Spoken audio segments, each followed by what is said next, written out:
नमस्कार. 12th maths made easy या चॅनलमध्ये आपले परत एकदा सहर्ष स्वागत. आज आपण इंटिग्रेशन या चॅप्टरमधले काही फॉर्म्युले डिराईव्ह करणार आहोत. ॲक्च्युली हे फॉर्म्युले आपण डेरिव्हेटिव्हच्या सहाय्याने डिराईव्ह केलेत मागच्या लेक्चरमध्ये, पण आज आपण सबस्टिट्यूशन मेथडचा वापर करून हेच फॉर्म्युले कसे डिराईव्ह केलेत हे बघणार आहोत. आता हे फॉर्म्युले डिराईव्ह करताना काही स्टँडर्ड सबस्टिट्यूशन जे आहेत ते आपल्याला टेक्स्टबुकमध्ये दिलेले आहेत. ते आपण वन बाय वन विचारत घेऊ. पहिलं standard substitution, under root of A square minus x square असं फंक्शन असेल त्यावेळेस एक्सच्या जागी आपण सबस्टिट्यूट करणार आहोत ए साइन थीटा किंवा ए कॉस थीटा. आता हे ए साइन थीटा किंवा ए कॉस थीटाच का घेतलं, इतर ट्रिग्नॉमेट्रिक फंक्शन का नाही घेतली, त्याचं मेन कारण तुम्हाला या फंक्शनमध्ये दिसेल.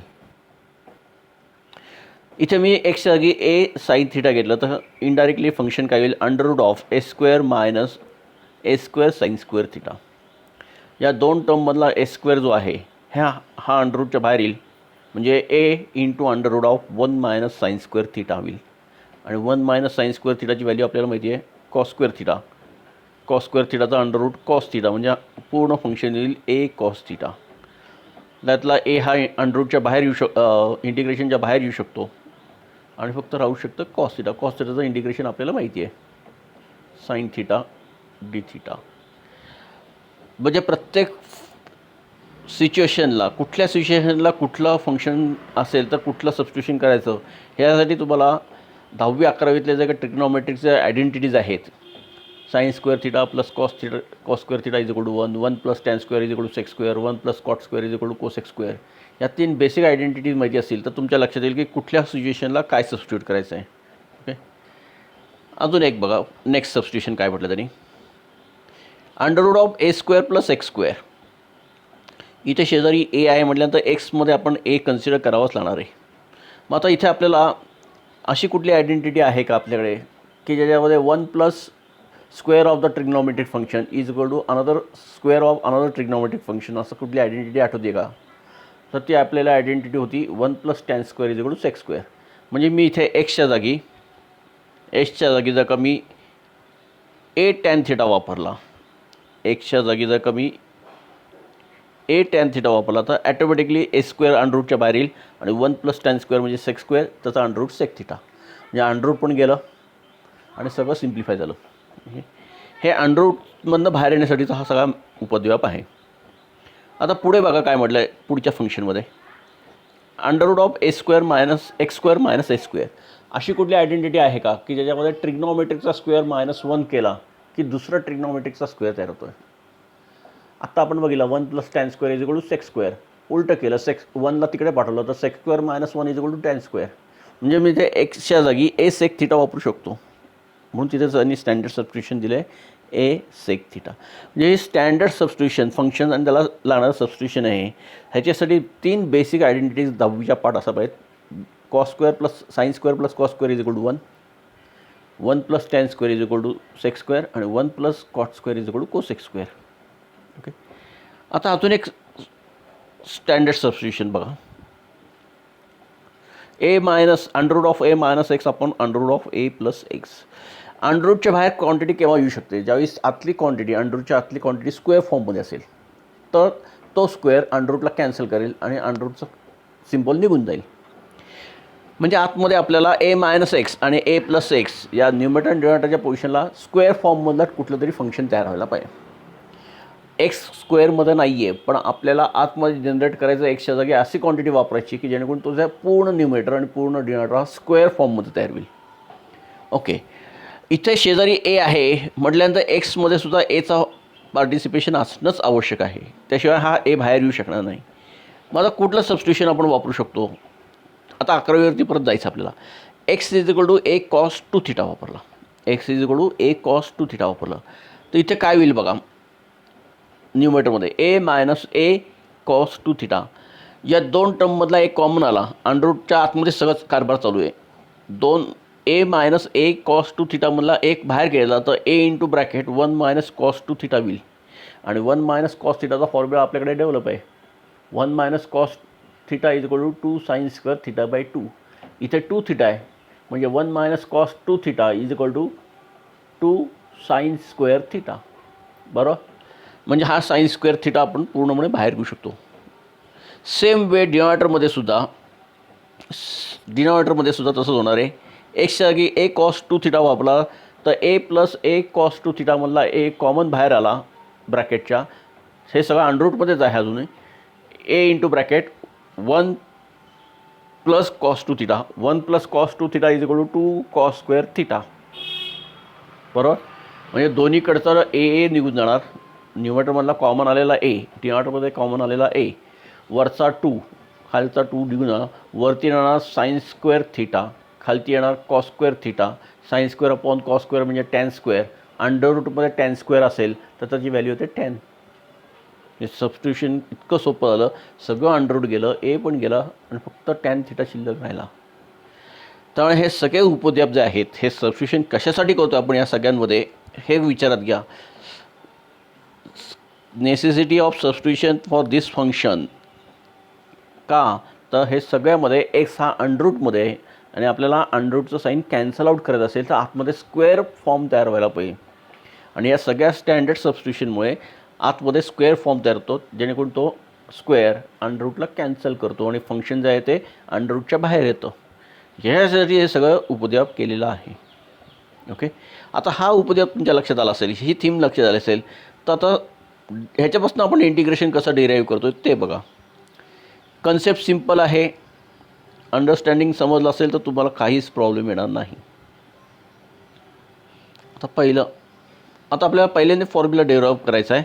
Integration of 1 upon x square plus h square d x. डिनॉमिनेटरमध्ये 2 टर्म्स आहेत. दोन्ही टर्म्स स्क्वेअर फॉर्ममध्ये आहेत, ॲडिशनमध्ये आहेत. ओके, एक्स स्क्वेअरच्या बरोबर शेजारी प्लस ए स्क्वेअर आहे. म्हणजे आपल्याला एक्सच्या जागी अशी टर्म यूज करायची की ज्यामध्ये ए सुद्धा असणार आहे. बरोबर. दुसरी गोष्ट, असा ट्रिग्नॉमेट्रिक फंक्शन कुठलं आहे का की अशी आयडेंटिटी आहे की ज्यामध्ये ट्रिग्नॉमेट्रिकचा square plus 1 is equal to some trigonometric square होईल. अशी एकच आयडेंटिटी आपल्याला माहिती आहे. 1 plus tan square is equal to sec square. म्हणजे इथे एक्सच्या जागी मी tan square theta x square आहे म्हणजे इथे एक्सच्या जागी मी ए टॅन थिटा वापरू शकतो. कारण शेजारी ए म्हटलं तर एला ए मॅच होईल. म्हणजे इथे सबस्टिट्यूशन काय केलं आहे बघा. सबस्टिट्यूशनला put x is equal to a tan theta. म्हणजे tan theta is equal to x by a. बरोबर. इथं डी एक्स आहे. आपण फंक्शन करतो थिटाच्या स्वरूपात आता, कारण एक्सला आपण कन्वर्ट करतो थिटामध्ये ना. मग डी एक्सच्या जागी डी थिटा करायला लागेल आपल्याला. ओके, म्हणजेच थिटा इज इक्वल टू काय झाला. Theta is equal to tan inverse x by a. दोन्ही साईडचं डेरिव्हेटिव्ह घेतलं तर काय होईल. D x is equal to tan inverse. बोला बघा, इथे डेरिव्हेटिव्ह इथलं घेतलं. एक्सचं डेरिव्हेटिव्ह डी एक्स किंवा 1 आणि विथ रिस्पेक्ट टू एक्स घेतो. ए तसाच राहणार. टॅनचा डेरिव्हेटिव्ह सेक्स स्क्वेअर. बरोबर. D theta by D x. हा डी एक्स इकडनं डिनॉमिनेटरमध्ये ॲक्च्युली हा D theta by D x आहे. हा डी एक्स इकडनं इकडे पाठवला आहे. म्हणजे हा d x is equal to काय झाला. A sec square theta D theta. म्हणजे हा जो डी एक्स आहे क्वेश्चनमधला जो डी एक्स आहे आता हा रिप्लेस होणार या क्वांटिटीनी. बरोबर. हा एक्स रिप्लेस होणार या क्वांटिटीनी. म्हणजे आता नवीन इंटिग्रेशन काय झालं बघा. Integration of 1 upon a square into tan square theta plus a square into d एक्सच्या जागी आलं a sec square theta D theta. डिनॉमिनेटरमध्ये हा ए स्क्वेअर आणि हा ए स्क्वेअर कॉमन आहे, तो बाहेर आला ब्रॅकेटच्या बाहेर ए स्क्वेअर आला. तर आतमध्ये राहिलं टॅन स्क्वेअर थिटा प्लस 1. वरती न्यूमरेटरमध्ये a sec square theta D theta आहेच आहे. आता प्रश्न काय येईल बघा. टॅन स्क्वेअर थिटा प्लस 1 म्हणजे सेक्स स्क्वेअर थिटा. बरोबर. Tan square theta plus 1 is nothing but sec square theta. आता हा सेक स्क्वेअर थिटा वरच्या आणि डिनॉमिनेटरमधला सेक स्क्वेअर थिटा कॅन्सल होईल. वरचा एक ए आणि खालचा एक कॅन्सल होईल. शिल्लक 1/a थिटा राहील डी थिटा. 1/a इंटिग्रेशनच्या बाहेर येईल. ओके, 1/a इंटिग्रेशनच्या बाहेर आलं. Integration of d theta, integration of 1 d theta, 1चं integration with respect to theta होईल. म्हणजे 1/a इंटू थिटा. पण थिटा म्हणजे काय बघा, थिटा म्हणजे काय आपण मग कशी म्हटलं आहे, what is theta? Theta is nothing but tan inverse x/a. म्हणजेच ह्या इंटिग्रेशनचं पूर्ण आन्सर झालं 1/a tan inverse of x/a plus c. This method is based on integration, whereas last time we have discussed this method on basis of derivative. Okay, जर का तुम्हाला डेरिव्हेटिव्हच्या through जाणं सोपं जात असेल, डेरिव्हेटिव्हच्या थ्रू जा. तुम्हाला इंटिग्रेशनच्या थ्रू जायचं असेल तर स्टँडर्ड सबस्टिट्यूशन करावे लागेल. एक्सच्या जागी ज्यावेळेस तुम्ही थिटा टी या स्वरूपात काही सबस्टिट्यूट करत असाल त्यावेळेस डी एक्स पण रिप्लेस होणार आहे डी थिटा किंवा डी टीच्या स्वरूपात. तर नुसतं फंक्शनला रिप्लेस नाही करायचा, डी एक्ससुद्धा रिप्लेस होणं अपेक्षित आहे. ना तर खूप जण काय करतात, x is equal to some trigonometric function हे करतात, एक्सला चेंज करून घेतात पण डी एक्स तसाच ठेवतात. एका वेळेस एका मॅनमध्ये 2 तलवारी राहत नाही. एका इंटिग्रेशनमध्ये 2 टाईपचं फंक्शन राहणार नाही. डी थिटा पण आहे आणि खालती थिटा आहे आणि डी एक्स आहे. नाही, खालती जर का एक्स असेल म्हणजे एक फंक्शन एक्सच्या भाषेत असेल तर डी एक्स असणार आहे. फंक्शन थिटाच्या भाषेत असेल तर डी थिटा व्हायला पाहिजे. ओके, त्यामुळे ती केअरफुली बघायची गोष्ट. ओके, आता इथे त्यांनी एक सम दिला आहे. डायरेक्ट तुम्ही MCQच्या स्वरूपात हा फॉर्म्युला माहिती असेल तर कसं सोडवणार. Integration of 1/x² plus 5 compare this with this form. Now what is a is nothing but 5 here. आपल्या फॉर्मचा आन्सर काय आहे, 1/a tan inverse x/a. ए म्हणजे 5 आहे, 1/5 tan inverse ऑफ x/5. म्हणजे हा जर का फॉर्मॅट तुम्हाला माहिती असेल, तर फक्त तुम्हाला काय करायचं आहे, त्या फॉर्मॅटमध्ये एच्या जागी किंमत भरायची, विषय संपला. एवढं सिम्पल आहे, पण फॉर्मॅट माहिती असायला पाहिजे. ओके, आणि फॉर्मॅट तुम्हाला डिराईव्ह करूनच लक्षात येतील हळू. डायरेक्ट तुम्ही पाठ करायला गेलं तर आत्ता पाठवेल नंतर सपाट झालेलं असेल. ओके, आता अजून पुढचं एक आपण बघूया. ओके, आपण लास्ट टाईम डेरिव्हेटिव्हने बघितलं, त्यांनी अल्टरनेटिव्ह मेथड डेरिव्हेटिव्हची दिली आहे. सेम मेथड आहे बरोबर. त्या डेरिव्हेटिव्हनी जर का तुम्हाला सोपं वाटत असेल थ्रू डेरिव्हेटिव्ह जा, तुम्हाला जर का इंटिग्रेशनच्या थ्रू जायचं असेल इंटिग्रेशननी जा, नो प्रॉब्लेम. आता सेकंड फॉर्म्युला कसा डिराईव्ह करायचा आहे ते बघा. काय फॉर्म्युला डिराईव्ह करायचा आहे, integration of 1/x² - a² dx is equal to 1/2a log of x - a upon x + a + c. आता इथे काय करता येईल,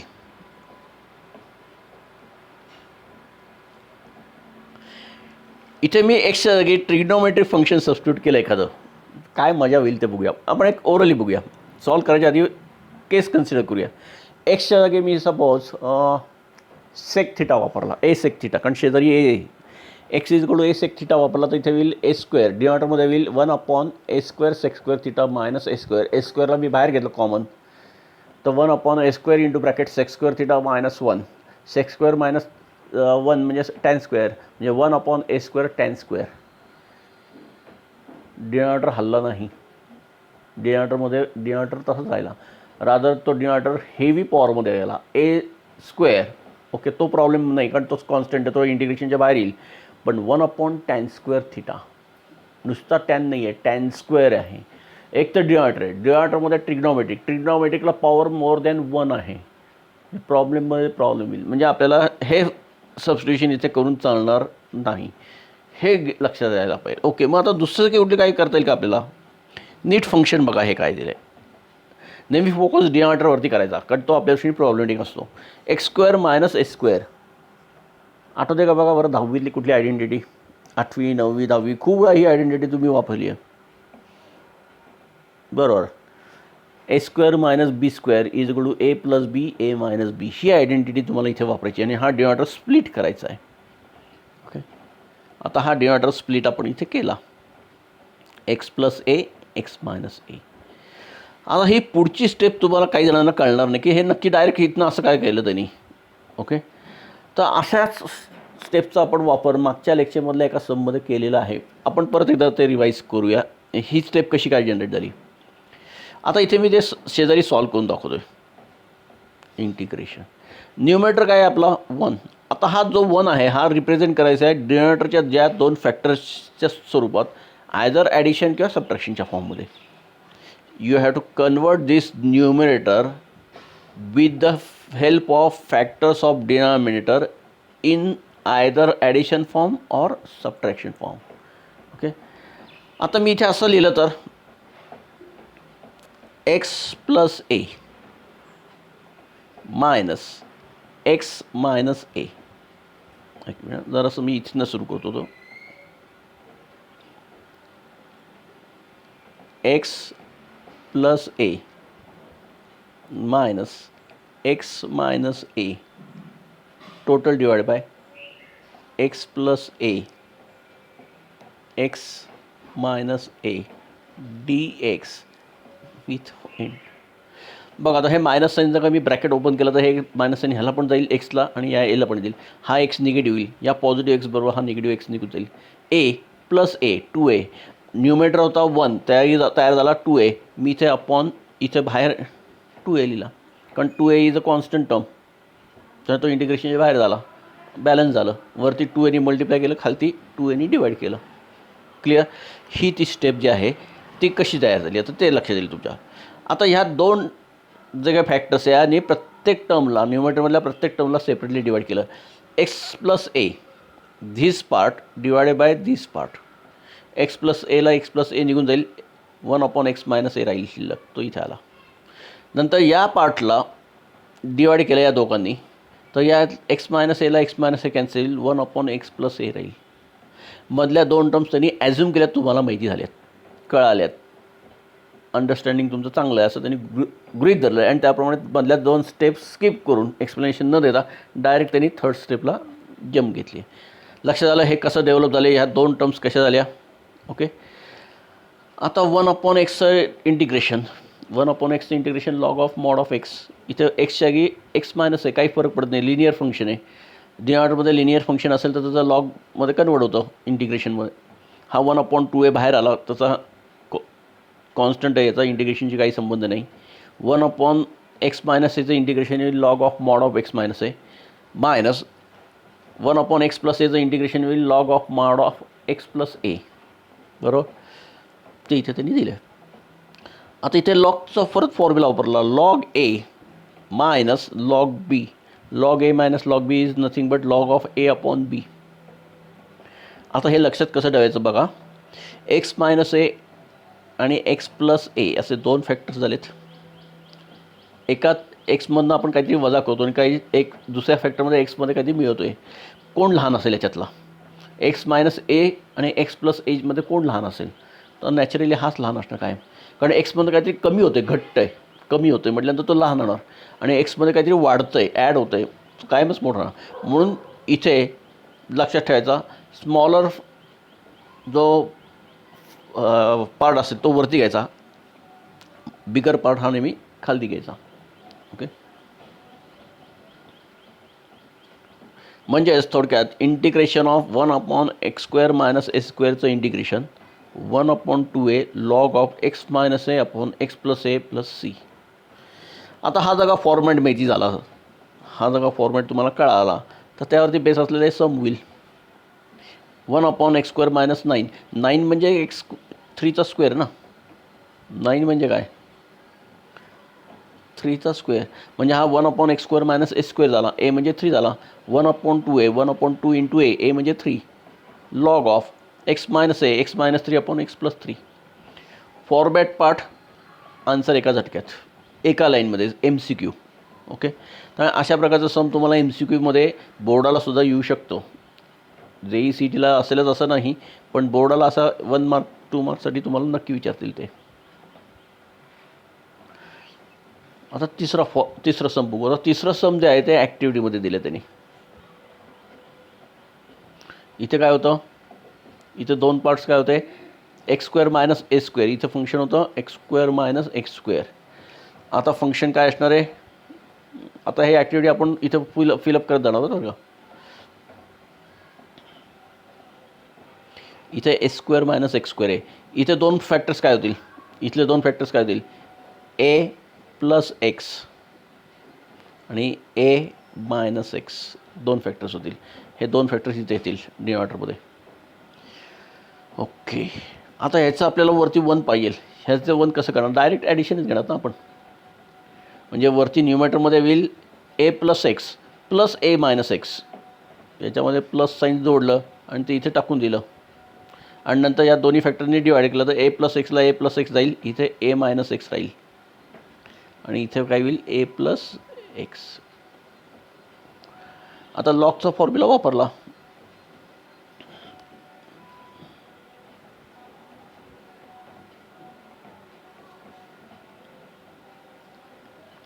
आता इथे लॉगचा फॉर्म्युला वापरायचा आपल्याला. इथे ए मायनस एक्स असणार आहे, सॉरी इथे असणार आहे a minus x 1 upon A minus x काय होईल सांगा, इंटिग्रेशन 1 अपॉन एक्सवर integration 1 of log of x. इथे log of a minus x, पण याला मायनस साईन काय आलं तर एक्सचा कोइफिशियंट काय आहे -1, तो डिनॉमिनेटरमध्ये येणार आहे. त्या डिनॉमिनेटरमधल्या मायनस साईनमुळे हे प्लस साईनचं काय आलं मायनस साईन झालं. लक्ष झालं. ओके,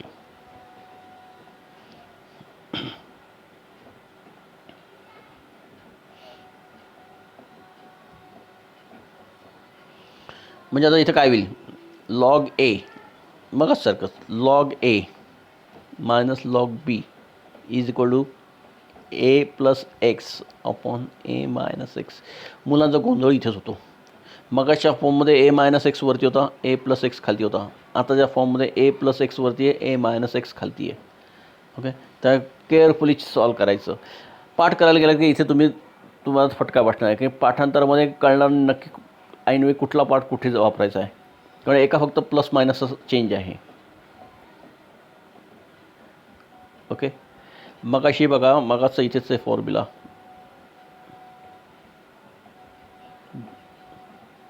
इथे x minus A upon x plus ए, आत्ता आहे ए प्लस एक्स अपॉन ए मायनस एक्स. बरोबर, दोन्हींमध्ये फरक आहे. इथे एक्स पॉझिटिव्ह होता, इथे एक्स निगेटिव्ह आहे, एक्स स्क्वेअर निगेटिव्ह आहे आणि इथे सिच्युएशन टोटली डिफरंट झाली. ओके, तर हे साधे साधे जे पार्ट्स आहेत ते कन्सिडर करावे लागतात. त्या पाठांतरावरती जाऊ नका. पाठांतर काही काही दगा देऊ शकतो, पण प्रॅक्टिस तुम्हाला दगा देणार नाही. ओके, आता नेक्स्ट फॉर्म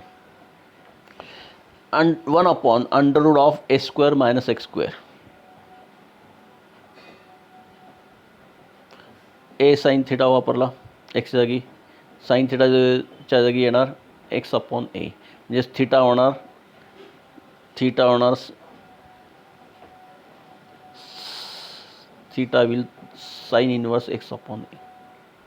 डी एक्स काय होईल, एक्सच्या जागी काय वापरतो आपण ए साईन थिटा, मग डी एक्स काय होईल A cos theta D theta. म्हणजे पूर्ण सम जे आहे ते थिटाच्या भाषेत काय डेव्हलप झालं बघा, 1 upon under root of A square minus a square sine square theta आणि डी एक्सच्या जागी a cos theta D theta. Okay, हे सगळं व्यवस्थित सॉल्व केलं आणि इंटिग्रेशन या एला हा ए कॅन्सल होईल 1 मायनस, आता इथे चुकलं बरं का, हा ए स्क्वेअर नको इथंच राहिला, हा ए स्क्वेअर चुकून टाईप झाला आहे. हा या दोन ए स्क्वेअरमधला ए स्क्वेअर आपण ऑलरेडी अंडररूटच्या बाहेर घेतलं, त्यामुळे इथे ए राहणार नाही. 1 minus sine square is cos square. Okay, आता हा कॉस स्क्वेअर जो आहे तो अंडररूटच्या बाहेर येईल आणि कॉस थिटा होईल, म्हणजे कॉस हे फंक्शन होईल cos theta upon cos theta. Cos थिटाला कॉस थिटा कॅन्सल झाला, 1चं इंटिग्रेशन थिटा, कारण with respect to d theta चालू आहे. थिटा रिसबस्टिट्यूट केलं, थिटा म्हणजे काय आपला sine inverse x by a, म्हणजे integration of 1 upon under root of A square minus x square d x is nothing but sine inverse x upon a plus C.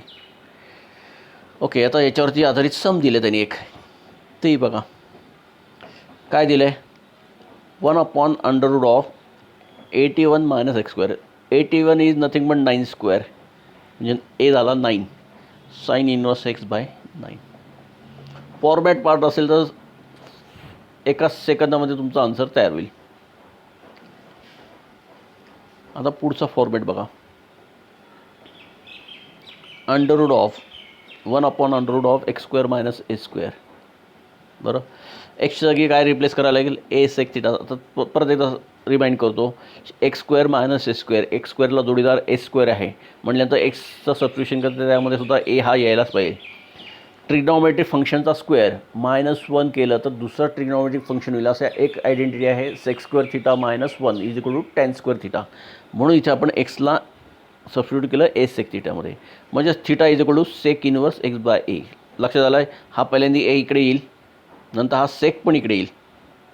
सेक इकडे येताना inverse होईल. Theta sec. जर का आपण एक्सच्या जागी काय वापरतो आहे? एक्सच्या जागी आपण वापरतो आहे ए सेक थिटा. मग डी एक्स डेरिव्हेटिव्ह घेतलं तर काय होईल? dx सेकचं डेरिव्हेटिव्ह सेक इंटू टॅन, म्हणजे a sec theta into tan theta D theta. आता ही सगळी रिज सबस्टिट्यूशन आपण या सममध्ये, ही सगळी सबस्टिट्यूशन आपण आता या सममध्ये करून टाकणार आहोत. सम काय आपलं? दिस वन. 1/√x² जागी a² sec² theta minus a² तसाच, आणि dxच्या जागी a sec theta into tan theta आपण इथे तयार केलं आहे. आता सिम्प्लिफिकेशन करत जायचं आहे. बघा, या दोन ह्याच्यातला हा a² आणि हा a² अंडरूटच्या बाहेर आला तर तो ए येईल. तो ए या इथल्या या एला काय करेल? कॅन्सल करून टाकेल. आतमध्ये काय राहील? sec² - 1. sec² - 1 म्हणजे tan². tan² √10. म्हणजे पूर्ण सिम्प्लिफिकेशन जे आहे त्यामध्ये हा ए या एला कॅन्सल करेल, हा टॅन थिटा या टॅन थिटाला कॅन्सल करेल, शिल्लक राहील सेक थिटाचं इंटिग्रेशन. आणि आपल्याला सेकचं इंटिग्रेशन माहिती आहे, log of mod of sec plus tan, म्हणजे इथं log of mod of sec theta plus tan theta. आपल्याला सेक थिटाची व्हॅल्यू वापरता येईल, नो प्रॉब्लेम. सेक थिटा म्हणजे काय आपण म्हटलेलं इथे? सेक थिटा म्हणजे x/a. पण आपल्या आन्सरमध्ये हा जो टॅन आहे त्याला कसं रिप्लेस करायचं? तर इथं प्रत्येक आयडेंटिटी वापरायची आहे. tan² θ = sec² θ -1. ओके, sec² म्हणजे काय? sec² म्हणजे काय? x² - a². सिम्प्लिफिकेशन केलं तर x² - a²/a². This is our tan². आपल्याला टॅन हवा आहे, म्हणजे टॅन थिटा काय होईल? ह्याचा अंडरूट घेतलं तर √x² - a² divided by simple ए राहील, कारण a² मधला स्क्वेअर जो आहे तो अंडरूटवर निघून जाईल. म्हणजेच टॅन थिटा काय होईल? Tan theta = √x² - a² total divided by A. Okay, आता हे सिम्प्लिफिकेशन त्यांनी इथे वापरलं आहे. इथे पण ए आहे, इथे पण ए तयार झाला आहे. कॉमन डिनॉमिनेटर ए झाला. वरती x plus √x² - a². Log of a/b is log a minus log b. ती कन्सेप्ट इथे वापरली. Log of x plus √x² - a² minus log of a. हा मायनस लॉग ए प्लस हा शेजारचा c1, हे दोन्ही कॉन्स्टंट आहे. ह्याच्यासाठी एकच कॉन्स्टंट c वापरला तर फायनल आन्सर येईल log of x plus √x² - a² plus c. Clear? म्हणजे फायनल आन्सरमध्ये आपला फॉर्मॅट काय तयार झाला बघा. फायनल फॉर्मॅट काय झाला? Integration of 1/√x² - a² = log of x plus √x² - a² plus c. Example 1/√x² - 16. 16चा म्हणजे 16 हा कोणाचा स्क्वेअर आहे? 4चा, म्हणजे हा ॲक्च्युली 4² म्हणजे ए झाला 4. इनडायरेक्टली ए काय झाला? 4 झाला. इथे एचा काही संबंध झाला नाही, डायरेक्ट फॉर्ममध्ये सबस्टिट्यूट केलं. ओके, ते फॉर्मॅट माहिती झाले तर तुम्हाला सगळ्या गोष्टी सोप्या जाणार आहेत. आत्ता x² + a² आता इथे x² - a² आहे. फरक काहीही नाही.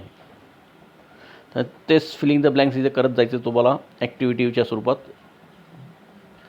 तर हे सगळे फॉर्म जे आहेत ते आज आपण आत्ता बघितले.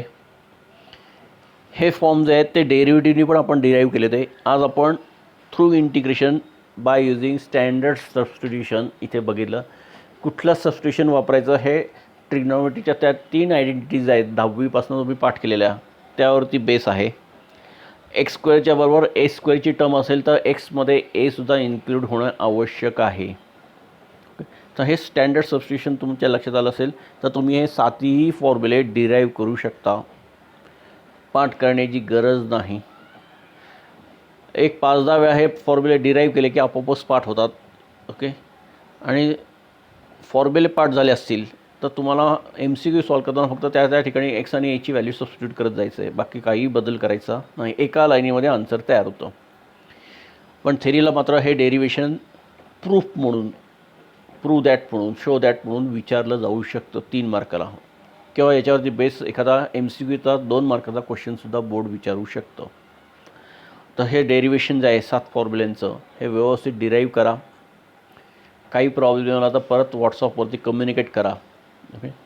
पण प्रॅक्टिस केल्याशिवाय तुम्हाला परफेक्शन येणार नाही. Practice make person perfect. त्यामुळे तुमच्यासाठी सुद्धा ही स्लोगन लागू पडते. जास्तीत जास्त प्रॅक्टिस करा. प्रॉब्लेम आला तर लगेच कम्युनिकेट करा. तुमचं कुठलीही क्वेरी लगेच सॉल्व केली जाईल. ओके. तर आजच्या दिवस आपण इथेच थांबूया. पुढच्या लेक्चरमध्ये आपण पुढचा एक फॉर्म बघूया. ओके. थँक्यू.